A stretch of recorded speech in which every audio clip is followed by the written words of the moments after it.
मेरे प्रिय दोस्तों और भक्तों, वीर बालिकाएं यूं तो इतिहास में हमारा भारतवर्ष किसी से भी पीछे नहीं है और वीर बालिकाओं ने समय समय पर हमारे देश में जन्म लिया और अपने कर्तव्य दिखाए, अपने जौहर दिखाए और अपनी इज्जत को बचाने के लिए अपनी जान तक कुर्बान कर दी। इसी श्रृंखला के अंतर्गत आज सरदार बाई का वृतांत आपके सम्मुख रख रहा हूँ। दोस्तों, उम्मीद करता हूँ कि आपको पसंद आएगा। गुजरात में रानीपुर नाम का एक छोटा सा हिंदू राज्य था। वहाँ के राजा खेमराज थे।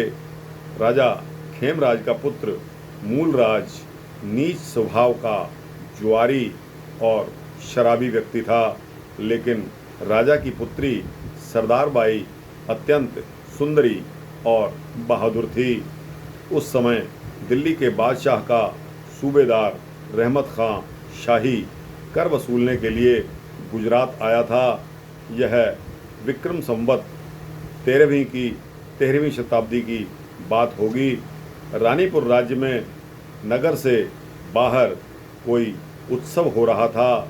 नगर के सभी पुरुष उत्सव देखने गए हुए थे। ऐसे अवसर पर रहमत खां घोड़े पर सवार होकर 2-4 सिपाहियों के साथ नगर में घूम रहा था। उसी समय उसने राजकुमारी सरदार बाई को देख लिया और उसकी सुंदरता पर मोहित हो गया। रात के समय रहमत खां ने राजकुमार मूलराज को अपने डेरे में बुलाकर शराब पिलाई। शराब के नशे में राजकुमार मूलराज जुआ खेलने लगा। रहमत खां के उकसाने पर उसने अपनी बहन को ही दांव पर लगा दिया और हार गया। दूसरे दिन सवेरा होते ही रहमत खां ने राजकुमारी को लेने के लिए राजमहल के दरवाजे पर अपनी पालकी भेज दी। जब राजा खेमराज को इसका पता लगा तो उन्होंने पालकी को तोड़वा कर फेंकवा दिया और पालकी लाने वालों को कैद कर लिया। यह समाचार जब रहमत खां को मिला, उसने मूलराज को आगे कर दिया और वह गुप्त मार्ग से किले में पहुंच गया। राजपूत सैनिकों को इसका पता भी नहीं चला, लेकिन राजमहल की स्त्रियों ने झटपट तलवारें संभाल ली। विश्वासघाती राजकुमार मूलराज की स्त्री उन सब की स्त्रियों के आगे थी। उसने मुसलमानों के आगे आते मूलराज को देखा तो सिंहनी के समान टूट पड़ी और मूलराज की छाती में उसने तलवार घुसेड़ दी। इसके बाद उसने वही तलवार निकालकर अपनी छाती में मारते हुए कहा कि मैंने अपने पति के पाप का प्रायश्चित कर दिया है, अब अपने पाप का प्रायश्चित कर रही हूँ। इतने में वहाँ राजपूत सैनिक भी आ गए। बड़ा ही भयंकर युद्ध हुआ, लेकिन थोड़े से राजपूत सैनिक शत्रु की बड़ी भारी सेना को न जीत सके। राजा खेमराज, उनकी रानी और उनकी पुत्री सरदार बाई को रहमत खां के सैनिकों ने पकड़ लिया। उनको साथ लेकर रहमत खां गुजरात की राजधानी पाटन की ओर चल पड़ा। रास्ते में रहमत खां एक दिन रात को सरदार बाई के डेरे में गया। सरदार बाई ने प्रसन्न मुख से उसका स्वागत किया।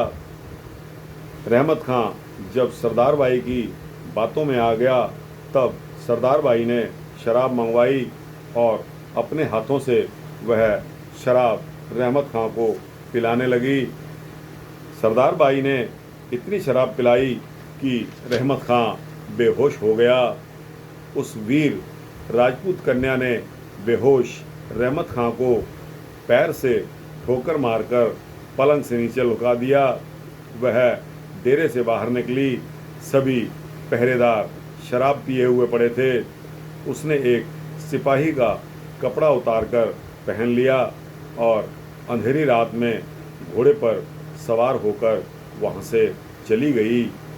रहमत खां को जब होश आया तो उसने देखा कि वहाँ सरदार बाई के कपड़े ही पड़े हैं और एक सिपाही नंगा पड़ा है। वह सरदार बाई के भागने की बात को समझ गया।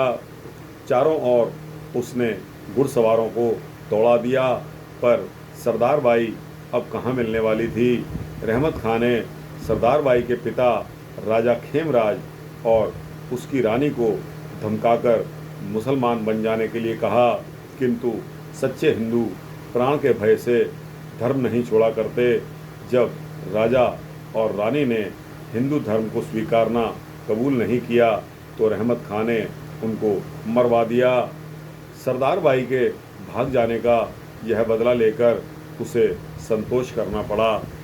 तो दोस्तों, अपनी जान बचा गई यह सरदार बाई। दोस्तों, इस तरह की कन्याओं के कई उदाहरण मिलते हैं जिन्होंने अपने जौहर दिखाकर दुश्मनों को धूल चटाया और अपनी इज्जत की रक्षा की। दोस्तों और मित्रों, आपको यह वृत्तांत कैसा लगा? लाइक और शेयर करके अपने मित्रों, दोस्तों और अपने जैसे जानने वाले भक्तों को इस वृत्तांत को अवश्य भेजिए और चैनल को सब्सक्राइब करने से इसी प्रकार के वृत्तांत पाने के लिए तत्पर रहिए। जय श्री राम, जय श्री कृष्ण।